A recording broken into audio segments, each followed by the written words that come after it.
O final da década de 1870 foi um período tumultuado para os Estados Unidos. O país ainda estava se recuperando da Guerra Civil e os esforços de reconstrução estavam chegando ao fim. Houve também várias crises econômicas que atingiram duramente a nação. Além disso, havia uma tensão crescente entre os nativos americanos e ex-escravizados com os imigrantes ilegais e indocumentados. Esse sentimento de inquietação levou a vários incidentes violentos, principalmente o assassinato do presidente Ulysses S. Grant em 1871 por John Wilkes Booth. Porém, no mesmo período, as manifestações nos grandes centros urbanos estavam se dando de forma diferente. O dinheiro estava circulando e alguns empresários com visões empreendedoras e liberais no costume, deixaram os Estados Unidos mais interessante para a arte decorativa, fomentando assim a indústria do design que começa a fazer parte das fábricas de todos os tipos. Você está no canal do YouTube Orbis Pictus Art. Meu nome é Rodrigo Amaral e espero que você goste do assunto que irei abordar hoje. E espero seu like. Muito obrigado.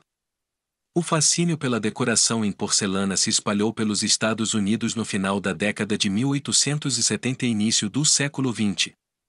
Milhares de mulheres usavam pincéis e tintas de porcelana para decorar objetos de cerâmica em suas casas, para presentear ou para vender. A porcelana tornou-se popular nos Estados Unidos no final dos anos 1870 e 1880 com o advento das ferrovias e dos barcos a vapor. Isso permite que produtos, incluindo os produtos chineses, fossem enviados e vendidos para um público mais amplo do que nunca. Além disso, o aumento do comércio trouxe novas técnicas e métodos de fabricação de porcelana chinesa para os Estados Unidos. Esse intenso interesse das mulheres pelas técnicas de pintura em porcelana inspirou Edward Strahan do Tayou Club, cujos membros incluíam os artistas Winslow Homer e William Heath Chase, a afirmar, com um certo humor, que essa mania decorativa fez com que as mais belas e puras donzelas da terra cheirassem a terebintina. Edward Strahan foi uma figura importante no mundo do azulejo. Ele começou o Tayou Club no início de 1872 e logo se tornou famoso. Ele era um homem apaixonado que sabia muito sobre azulejo e como usá-lo. Desenvolveu novas técnicas e inventou novos azulejos. Ele também foi um grande artista e seus azulejos são alguns dos melhores exemplos de azulejos artísticos já feitos. Uma das líderes da tendência da pintura chinesa foi Susan Frakelton de Milwaukee. Além de pintar e vender seu próprio trabalho, Frakelton patenteou um forno portátil a gás, desenvolveu sua própria linha de esmaltes, publicou um manual de instruções, Trial by Fire, 1885, e fundou uma organização nacional de pintores de porcelana conhecida como a Nacional Liga dos Pintores Minerais. Muitos fatores alimentaram um interesse generalizado na decoração da porcelana. Em uma sociedade cada vez mais industrial, a prosperidade do pós-guerra. Os americanos desfrutam de um tempo livre sem precedentes para atividades artísticas e culturais. Grandes exposições como a Exposição do Centenário de 1876 na Filadélfia apresentaram aos americanos as culturas exóticas do Oriente Próximo e do Extremo Oriente, bem como aos movimentos de estética e reforma inglesa, que defendiam que a arte se refletisse em todos os aspectos da vida e na pintura para expressão sem padrões estéticos canônicos como, por exemplo, baseados nos mestres do Renascimento. Inspirando americanos, liberais nos costumes, a encher suas casas com móveis artísticos, porcelanas, vidraçarias, por exemplo, da arte nouveau e papéis de parede decorados. Deixando a porcelana tradicional mais de lado como maiólica ou majólica no estilo faiança italiana, que vinha com oleiros britânicos nos idos de 1940. A forma da pintura chinesa é socialmente aceita porque permite que as mulheres criem objetos artísticos para o lar. A pintura permite que as mulheres criem e se expressem, e ajuda a libertá-las das restrições tradicionais. E o pensamento para uma liberdade econômica e cultural já vinha acontecendo, quase 60 anos antes, com mulheres na indústria têxtil americana, porém elas ganhavam somente, para que no fim de uma jornada intensa de trabalho diária e mensal, com folga somente no domingo ganhassem no máximo para comprar um vestido, conhecidas como The Factory Girls. Não só na América, mas durante a dinastia Tang, as mulheres gozavam de um grau de libertação econômica e social inigualável na história chinesa. Essa emancipação permite que as mulheres assumam muitos papéis que antes estavam disponíveis apenas para os homens. Embora as mulheres ainda estejam sujeitas a certas limitações, como não poder possuir propriedade ou frequentar a faculdade, elas são livres para exercer atividades consideradas masculinas, como pintura e escultura. De fato, durante a dinastia Tang, pintoras e escultoras estavam entre as artistas femininas mais famosas e respeitadas no campo da cultura chinesa, na China.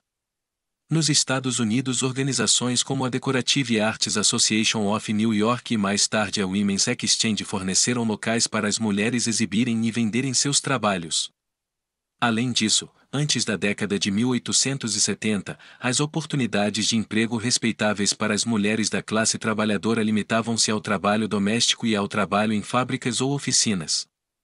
Escolas de arte como a Cooper Union for the Advancement of Science and the Arts em Nova York e a Philadelphia School of Design for Women oferecem treinamento em decoração de porcelana e pintura em cerâmica para preparar carreiras femininas como artistas e designers.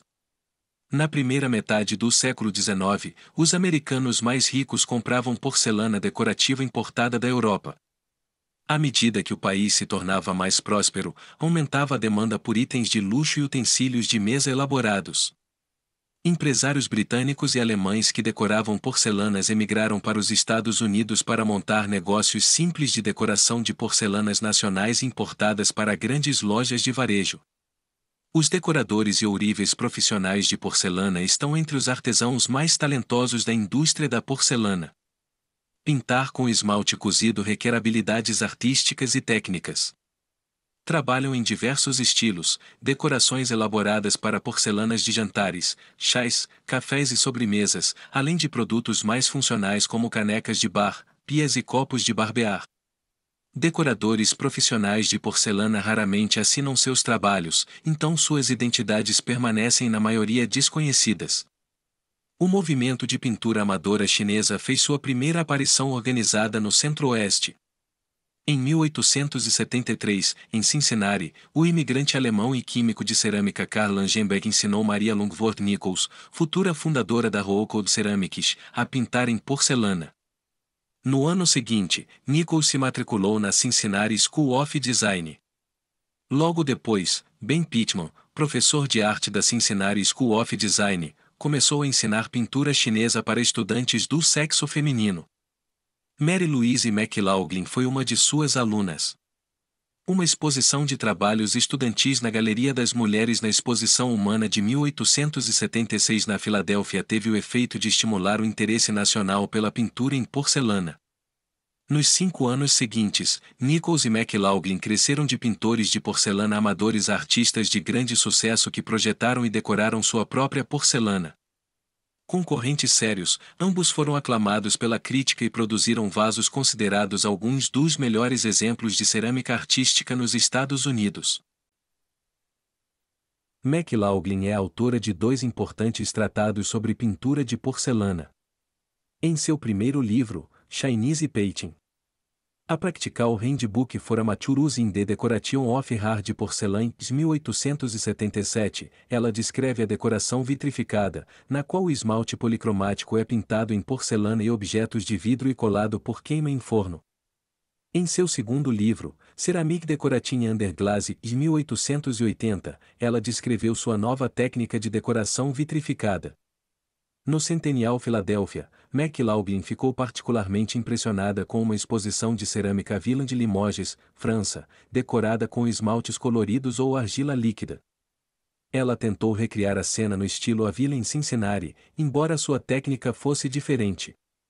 Em agosto de 1879, Louise McLaughlin imaginou a criação do maior vaso decorado sob o esmalte, da América. Talvez a razão de seu desejo de criar tal vaso fosse acomodar o conceito popular da época de que quanto maior, melhor. No entanto, sua competição feroz com Maria Lungworth Nichols foi provavelmente o maior impulso para a sua criação. McLaughlin sabia que Nichols havia criado recentemente 2 vasos esmaltados que tinham entre 25 e 30 polegadas de altura. Enquanto McLaughlin tinha um vaso de tamanho semelhante, nada era maior.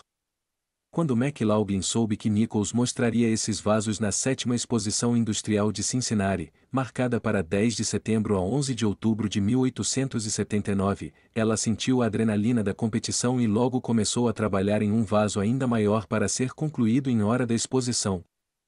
Como mais uma prova da incansável experimentação de McLaughlin, após um hiato de outras mídias, no final da década de 1890 ela voltou à cerâmica e dominou a arte da porcelana, cheia de dificuldades. Então é isso. Espero que tenha gostado das informações que eu trouxe para você. E até a próxima!